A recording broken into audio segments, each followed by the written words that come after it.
detect, detect, detect. So, let's talk about the word detect. The part of speech for this word is primarily a verb, which means it indicates an action or an activity. In common usage, to detect something usually means to become aware of its presence, existence, or occurrence through observation, examination, or investigation. For example, you might say, "I can detect the smell of freshly baked cookies from outside," or, "The police had to detect the clues left behind by the thief." One special note about the usage of this word is that it can also be used in a more figurative sense, where it implies a deeper understanding or insight into something. For instance, you might say, "She can detect the underlying emotions behind her words," or, "He had to detect the hidden patterns in the data." This nuance makes detect a versatile and interesting word to learn. Here are 3 practical example sentences using the word detect with their respective contexts. In a formal setting, such as a court of law, you might say, "The forensic team was able to detect DNA evidence at the crime scene that linked the suspect to the victim," implying a precise and official process.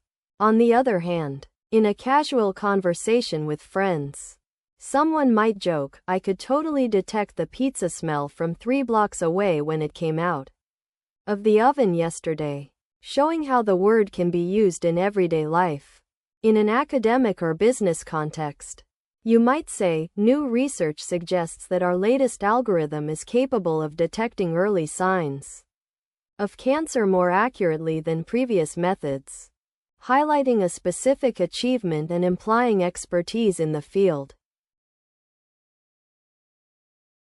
So you want to learn about something that helps people identify what they're seeing or hearing, right? Well, when we talk about this concept, we often refer to its main characteristic of being able to pick up on subtle clues or hints.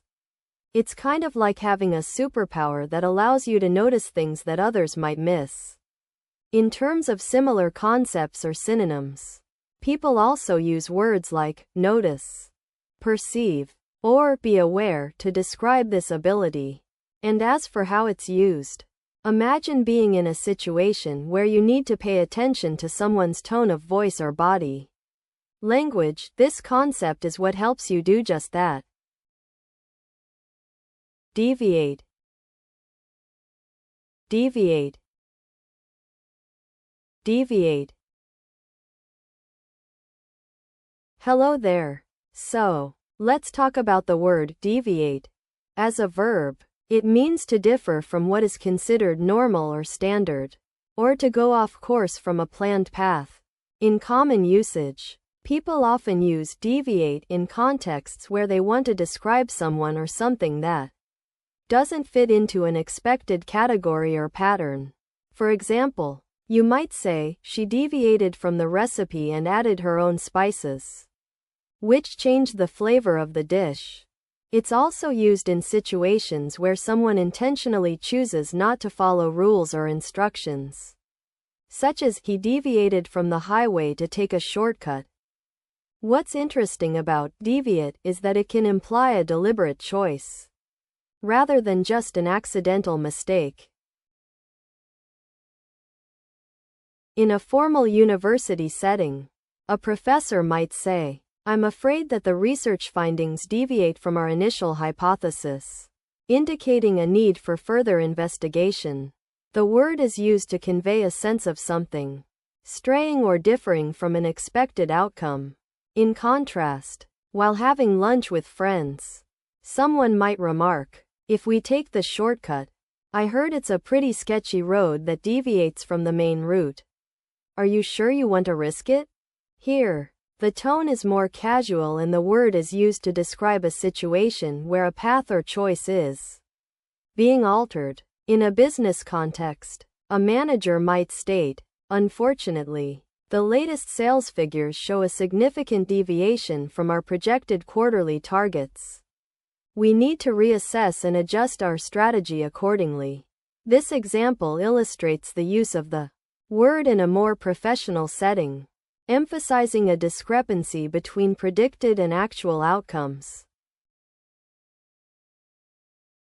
So, you want to know about a word that means doing something slightly different from what's expected or usual? The main characteristic of this concept is that it's not quite right or fitting in with others who are doing things in a similar way. It's like being a puzzle piece that doesn't quite fit into the existing pattern. Some people might think of it as going against the rules, but really it just means taking a different approach or path than what's normally followed. This idea is often associated with words like stray or veer, which both imply moving away from something else, and concepts like being nonconformist or rebellious, where someone chooses not to follow the crowd. In practical terms, it might mean making a choice or taking an action that doesn't quite align with what others are doing, but can still be effective or lead to good results in its own way. Displace. Displace. Displace. Let's talk about the word displace. The part of speech is a verb, which means it expresses an action or a state of being. In common usage, to displace something or someone means to move them from their original position or place to another one, often replacing what was already there. For example, the new restaurant will displace the old ice cream parlor, or climate change is displacing many people from their homes due to rising sea levels.